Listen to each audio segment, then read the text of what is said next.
Volkes, gib du jetzt deine Stimme ab. Wenn ja, dann tritt für mich ein, so wie ich für dich eingetreten bin. My dear fellow Germans, a sudden commotion has come over the German people. Now even those circles are beginning to stir, which until now have been deaf to the constant warnings that we have been trying to address to the mass of our people almost without interruption for the past 3 years. Of course, many people still do not know why they are upset. They believe that perhaps it is only about so-called special privileges, or about the restriction of freedom of speech, or about the politicization of the civil service, and so on. Certainly, all these are extremely serious matters. Today, however, it is about much more. It is about a huge process of destruction of our people and our fatherland.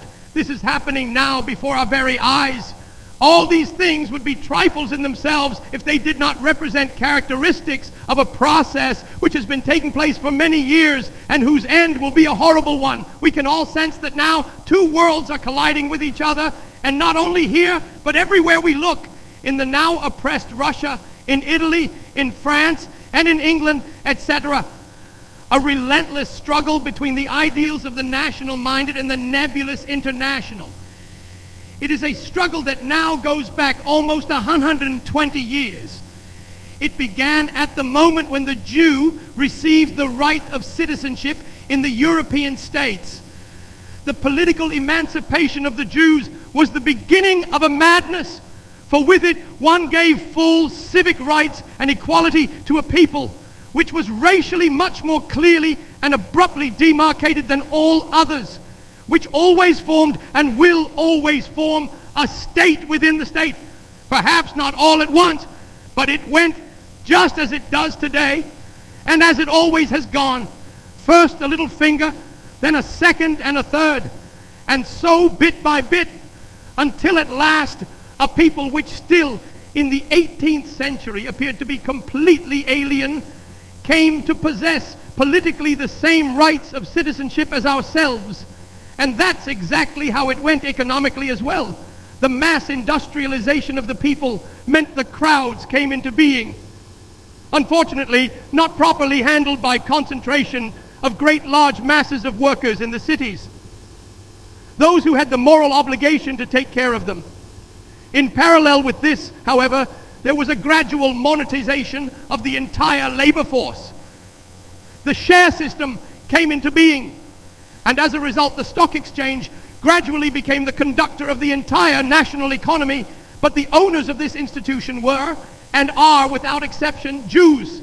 I say without exception because the few more than who participate in it as non-Jews are in the end nothing more than token Christians who are needed to keep up the pretense to the broad masses that these institutions are natural to all peoples and their economies, while in reality they are institutions which correspond exclusively to the essence of the Jewish people and thus also spring from it. At that time, Europe stood at a crossroads. It began to divide into two halves, Western Europe on the one hand and Central and Eastern Europe on the other. Western Europe first advanced in industrialization, especially in England. Crowds of agricultural laborers, sons of farmers or ruined farmers themselves, poured into the cities and formed a new fourth estate. But there is one important fact here which many fail to take into account. England, like France, had relatively few Jews. The consequence of this, however, was that the great masses concentrated in the cities did not come into direct contact with this foreign nation, and the aversion which would necessarily arise did not find sufficient nourishment. Finally, the Jews of England, who at that time numbered scarcely 50 to 60,000, were able to Europeanize themselves with playful ease to such an extent that they remained hidden from the primitive eye of the common man, and he could not notice them as pillars of the economy, but especially as the bearers of great capital. They no longer appeared as foreigners, but as Englishmen themselves. This prevented anti-Semitism from gaining fundamental power in these countries. The same was true of France. Precisely because of this, however, it was possible to introduce in these countries the system known as democracy. precisely in these countries it was possible to establish a form of government that could mean nothing but the outweighing of intelligence and true energy by the sheer dead weight of the masses. In other words, it was possible there for the small class of Jewish intelligentsia hidden in the British people to manipulate the broad masses with playful ease in such a way that the latter, unaware of whom they were obeying, served the purposes of this small class. There, with press propaganda and control of information, it was possible to found the prototypical large parties. Even back then, there were always 2 or 3 groups that appeared to be fighting against each other, but in reality were all hanging on a gold thread, and everything was adjusted to a peculiar human characteristic. That man gets tired of something he has had for a long time. He wants something new. And so 2 parties were needed. One of them rules and the other one forms the opposition. When one party is played out, the opposition party comes to power, and the played out party now takes its turn as the opposition. After 20 years, the new party becomes played out, and the game repeats itself anew. In reality, this is certainly an ingenious mill in which the interests of a nation are ground down. As is well known, such a thing is called self-government of a people. In the process, we always find 2 main buzzwords, freedom and democracy, as figureheads. Freedom is understood to mean, at least among the authoritative bodies that actually govern, the possibility of plundering the broad masses without limits or resistance. The masses themselves, of course, believe that freedom means the exercise of a very particular freedom of movement, both freedom of movement of the tongue and freedom to move about the streets, etc. A bitter deception. On the whole, we can say that England, as well as France, put on the chains of slavery already back then. With a bronze firmness, these states are in Jewish chains as long as the Jew himself does not feel the necessity and expediency of a change in this condition. This change will also occur there in the foreseeable future. Now, what is the difference between this Western Europe on the one hand and Eastern and Central Europe on the other? Here, industrialization did not happen as quickly. The masses streamed more slowly from the static countryside into the cities. Only slowly did the large cities develop here, and it took a long time for a 4th estate to form in Germany as well. In addition to this, there was the fact that both in the East and in Germany, the presence of the Jew was constantly felt by the broad masses because of his greater numbers, so that the whole people had an inner instinctive aversion to him among all classes, but most of all the peasant, the worker, and the honest petty bourgeois. On the other hand, a part of our own aristocracy and a certain circle of merchants to whom money and gold are everything were the most quickly corrupted. If political contamination was already more difficult because of the large number of Jews and the consequent aversion of the mass of our people, the difficulty was increased by a form of government which did not place ultimate authority in the hands of a weak-willed and irresponsible so-called majority, but which was traditionally anchored in a personal apex, the monarchy. At that time, the Jew had to admit to himself that in these countries the resurrection of an enlightened despotism would by no means be impossible. There were 3 powerful factors at the disposal of the head of state: the army, with a huge, wonderfully well-coordinated officer corps; the body of civil servants, with its enormous apparatus of completely dutiful officials; and a great broad mass of people who were inwardly still free from any poison.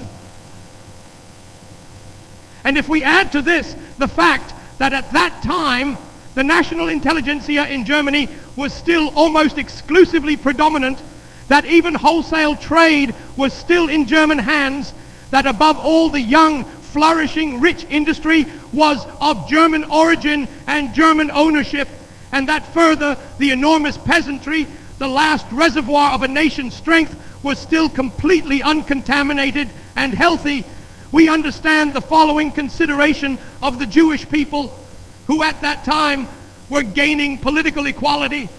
When, through industrialization, a new fourth estate is formed in the cities, there is a danger that this fourth estate will fraternize with the monarchy, and that on this basis a people's kingdom or people's empire will come about, willing and ready to deal the death blow to the international financial powers. Therein lay a grave danger for Jewry if the broad mass of the then forming labor force had come into national hands and had then seized the nation as a true social catalyst, if the liberation of the individual estates had taken place organically step by step, and if the state form had later been based on this, then what many hoped for on November 9th, 1918 would have come about: a national social state. For socialism as such is anything but an international creation. As a noble conception, it has grown exclusively in Aryan hearts and reaches its intellectual apotheosis only in Aryan minds. It is completely foreign to the Jew. He will always and forever be the born private capitalist of the most exploitative kind, and it is no coincidence that the great pillars on which some later mistakenly tried to build the foundation of a so-called people's enlightenment were all without exception opponents of the Jews. Millennia have inwardly hoped for a Germany of the German people, different in his whole being, which is entirely harmful to the Aryan, but the Jewry as a people for itself stands against us and will stand against us as a mortal enemy, always and for all time. Jewry has made a politically truly ingenious step. This capitalistic people, which first brought the unscrupulous exploitation of human beings into this world, knew how to take the leadership of this fourth estate into its own hands. The Jew became the founder of the social democratic and communist movements, and with extraordinary skill, he gradually played the leadership exclusively into his own hands by two methods. One he used on the right, the other on the left, but he had his apostles in both camps. On the right, he endeavored to exacerbate all the existing problems by emphasizing as much as possible those qualities which were repugnant to the man of the people, the poor devil, so that the latter would be incited as much as possible. It was he who increased and drove the greed for money to the extreme. He was the one who preached unscrupulousness in the use of any and all means, as a matter of course in business dealings, and by his competition forced the others to join in. He was the one who pushed hard-heartedness in the ruthless use of these means to such an extent that the saying, "business too marches over corpses," became self-evident. But it was he in particular who increased gaudiness in the most disgusting form to such an extent that it could only become a grave insult to the broad masses. While he thus corrupted the people on the one hand by his evil example, he destroyed them also in terms of blood. More and more Jews wormed their way into the families of the upper classes, and it was from the Jews that these families took their wives. The consequence of this, however, was that in a short time, the leading stratum of the nation became completely alienated from its own people. All of that was the prerequisite for his work on the left side. And he exploited these prerequisites brilliantly. And he succeeded further by ingenious use of the press to influence the masses so much that the faults of the left were seen by the right as the faults of the German worker, and the faults of the right appeared to the German worker as the faults of the so-called bourgeoisie. And neither of them noticed that the faults of both sides were the intended result of malicious foreign incitement, and only in this way does it become comprehensible that history's bit of staircase which could occur, that stock exchange Jews became leaders of a German workers' movement. And in all this, one can see how they work together so wonderfully, the stock market Jew and the workers' leader, the Financial Times and the workers' rag. They both pursue one direction and one goal, whether Frankfurter Zeitung and Münchner Post, Berliner Tageblatt and Rote Freiheit or Rote Fahne. They operate wonderfully together, while the company attorney Moses Cohn stiffens the resolve of his company so that it faces the demands of its workers as rigidly as possible. That is, intransigently. His brother, the workers' organizer Isaac Cohn, is in the factory yard stirring up the masses. Look at them. They just want to oppress you. Throw off the chains, etc. And above, his brother helps to forge these chains in the first place. On the one hand, the Financial Times is eager to awaken the incessant addiction to speculation. Speculation on the crops and foodstuffs of the people proliferates in an unprecedented way. On the other side is the workers' rag, riling up the masses by telling them bread has gotten more expensive and this and that have gotten more expensive. Don't tolerate it anymore. Arise, proletarians, down with so-and-so. This process is practically complete in Russia. The whole of today's Russia is nothing more than a ruined culture and a mature colony to be cultivated by foreign capital, which must nevertheless draw in Aryan minds as practical laborers, for the Jew is not fit for this either. Here too, he is only rapacious and gluttonous. He knows no orderly economy and no orderly body of people. He steals everything over there in Russia. They take the diamonds away from the noblemen to help the people, but then the diamonds disappear into foreign companies, never to be seen again. He seizes the wealth of the church, but not to feed the people. No, everything wanders away and disappears without a trace. He has become completely irrational in his greed. He cannot preserve anything. He has only the drive for destruction in him. Once he has destroyed everything, he will collapse along with that which he has destroyed. It is a tragic fate that has struck the people of the northeast of our fatherland. In the past, we were often supposed to get upset about some bandit who received his just punishment here or there. When an anarchist was put up against the wall in Spain, there was a great howl in our country about this sacrifice of the most precious human blood. When a Max Holtz is brought before a court of justice in our country, the so-called German press never tires of reporting in long articles exactly how he, as the apostle of a higher conviction, is being unfairly condemned. And if a stock exchange bandit is hanged somewhere in Hungary, then that is enough to boycott that whole state. Yes, there must be a boycott, because this state has a human life on its conscience, and we are so infinitely sensitive. Today, however, more than 30 million people have been slowly martyred to death in the East, some on the scaffold, some by machine guns and similar means, some in actual slaughterhouses, and millions through hunger. And we all know that this wave of hunger is creeping on. It is all lies and deception. What is declared about the aid delivered there? What does aid mean when on one side there is this greedy werewolf who eats up all this aid himself? They'll call you a reactionary, a monarchist, and a pan-Germanist if you criticize today's conditions. I ask you, what would be the state of Germany if there had been no criticism at all during these 3 years? I think that in reality, there has been far too little criticism. Our people are unfortunately far too uncritical. Otherwise, they would not only have seen through many things long ago, but would have shut them down with their fists. Thus, the crisis is reaching its climax. The day is not far off when the German Revolution will have to be pushed forward for the reasons mentioned above. The leaders know too well that it cannot go on forever as it is today. It will be possible to raise prices 10 times by 100%, but it is questionable whether the Germans will accept 1 billion marks a day in salary only to starve to death at the end of the day. It is questionable whether one will be able to maintain this great deception of the nation. The day will come when it will not be possible, and that is why we have to make provisions. And so Germany is now entering that stage whose extremes Russia has already felt. Now, in a last grandiose push, the criticism and resistance, nay, the honesty that is still present in us, is to be crushed. And this will happen all the faster, the more they see that one particular insight is beginning to take hold of the masses. The National Socialist doctrine, whether under ours or another name, more and more it gains ground everywhere.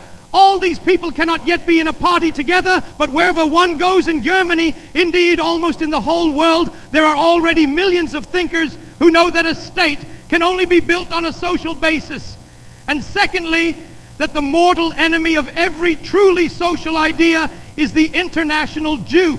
Every truly national thought is ultimately social. That is, whoever is ready to stand up for his people so completely that he really knows no higher ideal than the welfare of this people, whoever has grasped the meaning of our great song, Germany, Germany above all, in such a way that nothing in this world is higher to him than this Germany, people and country, country and people, he is a socialist. And he who sympathizes with the poorest of this people's citizens, who sees in each individual a valuable member of the whole, and who recognizes that the whole can only flourish when it is not composed of rulers and oppressed, but when all, according to their ability, fulfill their duty to the fatherland and the national community, and are valued accordingly, he who stands for the preservation of the strength and youthfulness of the millions of working people, and he who above all stands up to ensure that our most precious asset, our youth, is not prematurely used up in unhealthy, harmful work. He is not only a socialist, but a nationalist in the highest sense of the word. But it is the teaching of this insight which appears as the most threatening danger to Jewry as the leadership of today's revolutions. And it is precisely this danger that pushes him to strike as quickly as possible, because he knows one thing for sure. In the end, only this young movement can threaten him. He knows the old parties. They are easy to please. A few endowments in the form of ministerial chairs and similar posts, and they fall in line. He knows one thing above all. They are so simple-mindedly stupid. Every day they prove correct the saying that he whom the gods would destroy, they first strike blind. They are struck blind, and so the gods must want to destroy them. Yes, just look at these parties and their leaders, Stresemann and whoever else. They are truly harmless. They do not grasp the root of the problem. They all still believe that they can fight a battle, which is a battle like none other in this world, through leniency, humanity, and compliance. Through leniency, they believe they can show the opponent on the left that they are willing to compromise in order to stop the deadly cancer somewhere in the middle. No, and 1,000 times no. There are only two possibilities: victory or defeat. We know that the so-called law for the protection of the Republic coming from Berlin today is nothing more than a means of silencing any criticism. But we also know that they will now try, by all means, to make the last minds who see disaster approaching in Germany disappear in time. That is why the population of northern Germany is being whipped up against Bavaria by means of lies and distortion. They have the feeling up there that in one corner of the Reich, the German people are not yet broken. And that is where we National Socialists have to intervene. We National Socialists are, by God, the most loyal supporters of our German fatherland. In 3 years, we have fought a battle, sometimes against death and the devil, but always and only for our German fatherland. We have come so far that in the end we landed in prison ourselves for our efforts. But there is one thing we want to say. We distinguish between the German government and the German fatherland. If some half-Asiatic scoundrel here in the Landtag or in the Reichstag in Berlin accuses us today of not being loyal to the Reich, I would ask you not to grieve over it.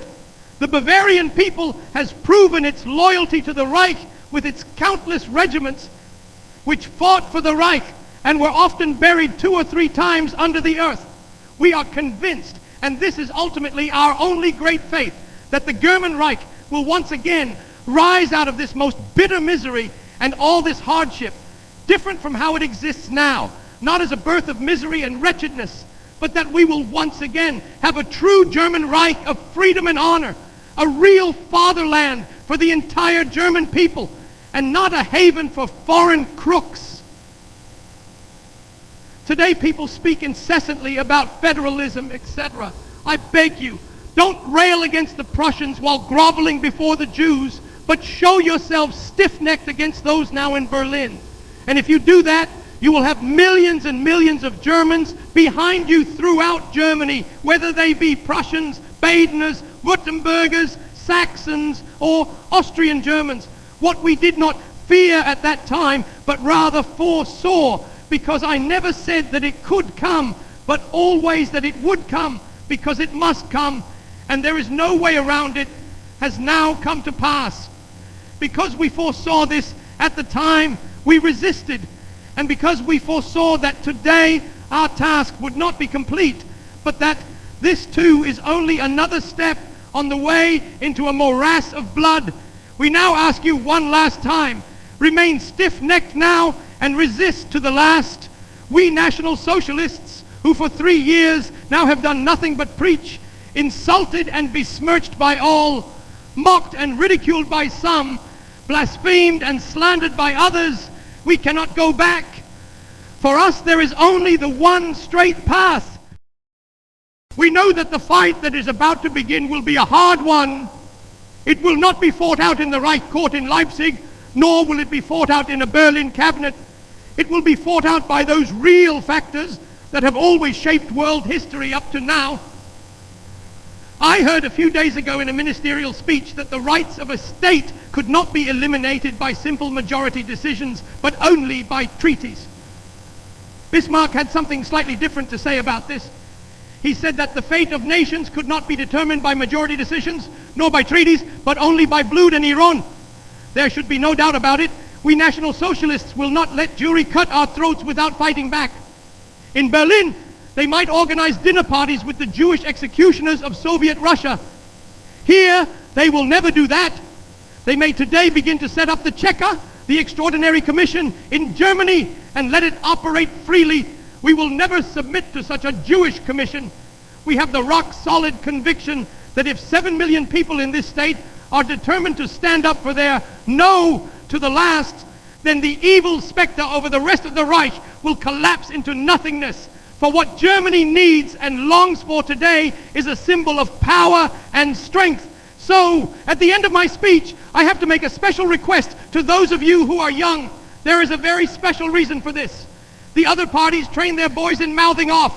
We would rather train them physically, because I'll tell you this, the boy who does not find his way to where the fate of his people will ultimately be decided, who only studies philosophy and sits behind his books or at home behind the stove, he is not a German boy. I call upon you, join our storm divisions. No matter what slander and calumny you hear about them, you will know that they are formed for our protection, for your protection, and thus not only for the protection of the movement, but for the protection of a future Germany. And if you are blasphemed and if you are besmirched, then hail to you, boys. You already have the good fortune to be hated at the age of 18 and 19 by the worst scoundrels. What others have to fight for, this highest good of distinguishing the honest man from the bandit, falls into your lap as a bit of good luck in your youth. Be confident that the more they slander you, the higher you will rise in our esteem. We know that none of use could speak if it were not for you. We know and see that our movement would be crushed if you did not protect it.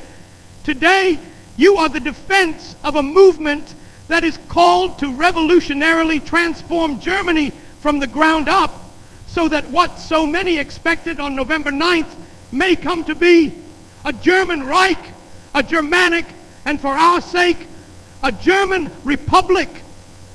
Every battle must be fought to the end.